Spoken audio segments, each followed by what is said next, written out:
Part 4 नन्हा सिपाही। 10 वर्षीय राजू भारत की सीमा के पास एक गांव में रहता था। बचपन में ही उसके माँ बाप का निधन हो गया था। फिर भी वह अकेला नहीं था। गांव के सभी लोग उसे प्यार करते थे। स्कूल से लौटकर राजू गांव वालों की बकरियों को भी चराने ले जाता था। वहीं बीच में समय निकालकर अपने स्कूल की पढ़ाई भी समाप्त कर लेता था। एक दिन दोपहर के समय उसकी सारी बकरियां इधर-उधर चर रही थीं। वह एक पेड़ के नीचे बैठा अपना स्कूल का काम कर रहा था। अचानक उसे दूर से फौजी अफसरों के भारी भरकम बूटों की आवाज सुनाई पड़ी। पिछले कुछ दिनों से पड़ोसी देश के कुछ आतंकवादियों की आसपास के इलाकों में घुसपैठ जारी थी। पड़ोसी देश की इन हरकतों से गांव वाले भी परेशान रहते थे। वे लोग गांव में लूट खसोट व मारपीट भी करते थे।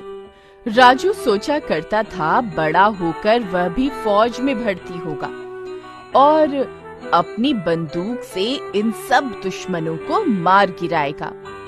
राजू अपने विचारों में खोया हुआ था कि फौजियों के कदमों की आवाजें एकदम उसके करीब आ गईं। बहुत से फौजी बड़े मैदान में कुछ बातचीत कर रहे थे।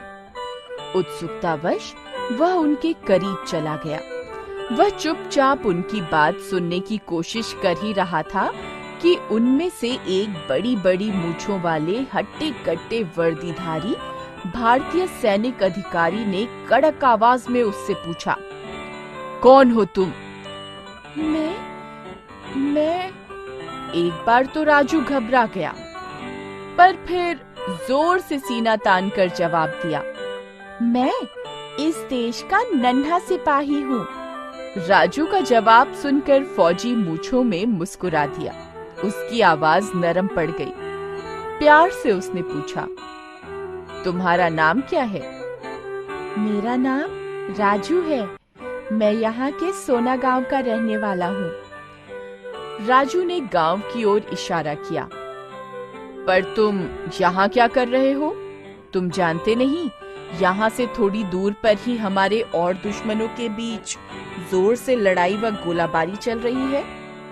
एक फौजी ने पूछा। राजू ने जवाब दिया, हमारे लिए तो यह रोज की बात है। मैंने तो ऊपर भारतीय सेना की चौकी भी देखी हुई है।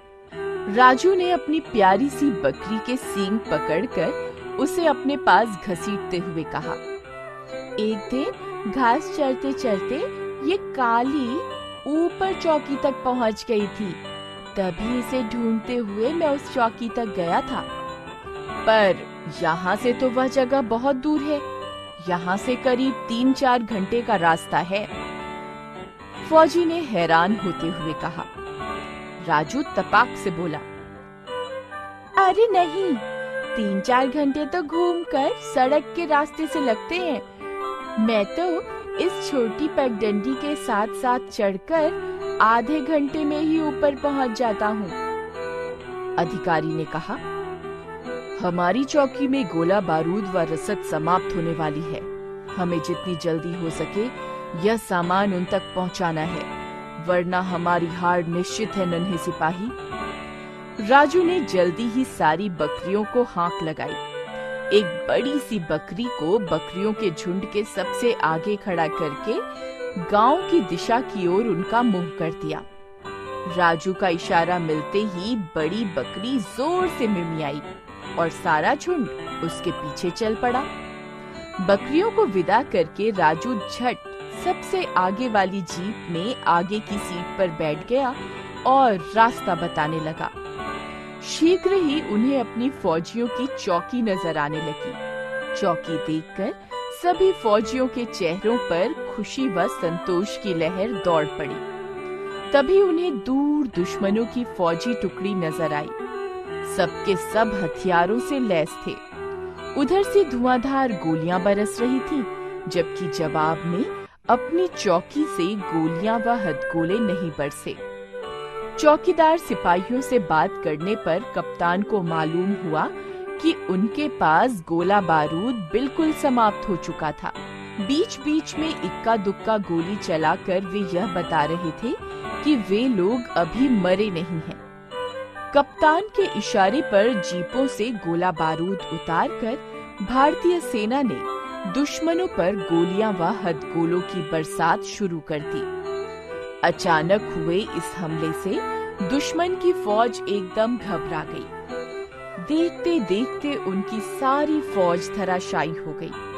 खुशी के मारे भारतीय सैनिक फूले नहीं समा रहे थे। कहां तो वे एकदम हारने व मरने के लिए तैयार हो चुके थे और कहां अब वे आपस में गले मिलकर जीत की खुशी मना रहे थे। चौकी वाली टुकड़ी के कप्तान ने नई आई फौजी टुकड़ी के कप्तान को गले लगाते हुए कहा, इस विजय का सेहरा तुम्हारे सिर है भाई। यदि तुम समय पर ना पहुंचते तो हमारी हार व मौत दोनों निश्चित थी। बड़ी बड़ी मूंछों वाले कप्तान ने मुस्कुराकर राजू को गोद में उठाते हुए कहा, इस विजय का सेहरा मेरे नहीं, इस नन्हे सिपाही के सिर पर है। यदि यह हमें आज रास्ता न दिखाता तो हम आज नहीं कल तक ही तुम्हारे पास पहुंच पाते। सबने उस नन्हे सिपाही की पीठ थपथपाई।